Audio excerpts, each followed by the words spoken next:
लगातार आने वाले कुछ महीनों में हमें देखने को जरूर मिलेगी। जी, दूसरे चक्र में उत्तर थोड़े छोटे रखेंगे, समय की बाध्यता होती है। गिरीश भाई, आपके पास आता हूं,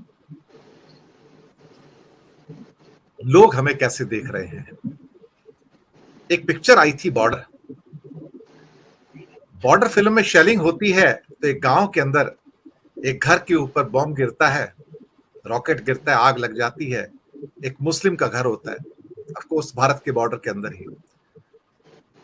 तो कहते हैं कि अरे मेरी कुरान अंदर रह गई। तो सुनील शेट्टी भागते हैं, जो उस समय अंदर आग लगी होती है, तो उसकी कुरान को बचाकर लेके आते हैं और कहते हैं ये लो अपनी कुरान, माथे पे लगा के कहते हैं। तो वो जो मुस्लिम कैरेक्टर है उससे क्या कहता है? कहते हैं कि भाई तुम तो हिंदू हो और तुम इसको बचा के लाए हो। तो कहता है हिंदू हो तो क्या हुआ?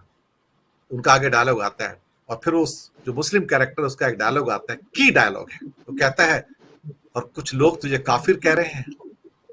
क्या कहता है वो? और कुछ लोग तुझे काफिर कह रहे हैं, यानी कि हिंदुओं को। और आज हम हिंदुओं को बाहर के देशों में लोग आतंकवादी कह रहे हैं, हिंदू एक्सट्रीमिस्ट कह रहे हैं सर, यूरोपियन पार्लियामेंट में और बाकी जगह। यानी कि हमारे कर्म ऐसे हो गए कि एक टाइम तो हमें लोग फरिश्ता कहते थे, आज हमें लोग काफिर कह रहे हैं। काफिर ही हो गए ना अब तो, हम आतंकवादी कह रहे हैं कि these are Hindu extremist. Sir ये भारत की कल्पना तो हमने नहीं की थी। हमारे फोर फादर्स ने, अंबेडकर साहब ने जो कॉन्स्टिट्यूशन दिया था उसको मार्गदर्शक मंडल में भेजने की बात हो रही है। उसे कॉलोनियल लेगेसी कहा जा रहा है। विवेक देबरॉय के शब्द यूज किया गया, विभत्स शब्द है, it's a colonial legacy. Sir इससे बड़ा अपमान क्या हो सकता है किसी हमारे देशभक्तों का, जिन्होंने आजादी के बाद हमें एक ऐसी नायाब चीज सौंपी जिसे आप गीता भी कह सकते हो, कुरान भी कह सकते हो, बाइबल भी कह सकते हो। और उसके बाद भी ये आदमी हम सबको काफिर कह रहा है, जिसका नाम विवेक देबरॉय है साहब। गिरीश जोशी जी। दिनेश जी, बिल्कुल आपने सही कहा। जो ये कॉलोनियल लेगेसी की बात करते हैं, तो मैं आपको कुछ स्टेटिस्टिक्स बताऊं कि सिंगापुर, मलेशिया, श्रीलंका, भूटान, ये सब आईपीसी के वही जो हमारे प्रोसीजर्स थे वो फॉलो करते हैं। और आप कंपेयर कर लीजिए कि उनका क्राइम रेट क्या है और हमारा क्राइम रेट क्या है। तो बहुत ही इंटरेस्टिंग एक बात निकल के आई थी, मैं शॉर्ट में बता दूंगा। किसी लीगल फ्रेटर्निटी से मैं ऐसे बैठ के बात कर रहा था, तो इन्होंने बोला कि आप इनको ये जो भी प्रोग्राम करते हैं, इनका बहुत दूरदर्शी इनकी सोच होती है।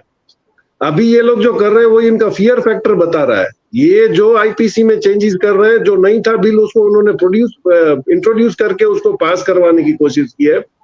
उसमें इन्होंने चेंजेस क्या करे कि मॉब लिंचिंग के लिए आपको डेथ सेंटेंस होगा,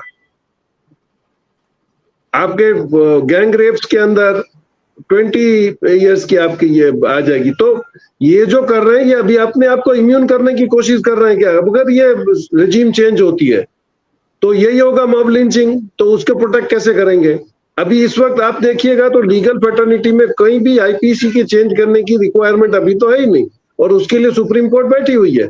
लेकिन ये फियर फैक्टर बता रहा है कि अभी जो भी करना है वो इस तरह से करो, क्योंकि डाउटफुल तो है कि कम से कम हमारे आदमी परेशान नहीं हो।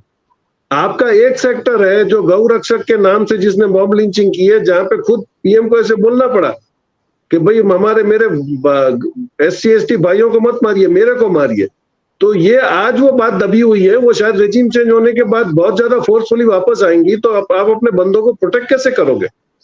तो इसको ये एंगल भी देखना पड़ेगा। और आप जो बोल रहे हो कि आईपीसी में चेंजेस है, तो ये वो कंट्रीज है जो हमारा आईपीसी वो ब्रिटिश का ही फॉलो करते हैं, लेकिन वहां पे तो क्राइम बिल्कुल कंट्रोल है, क्योंकि आईपीसी और सीआरपीसी अपने आप में बहुत ही पावरफुल है।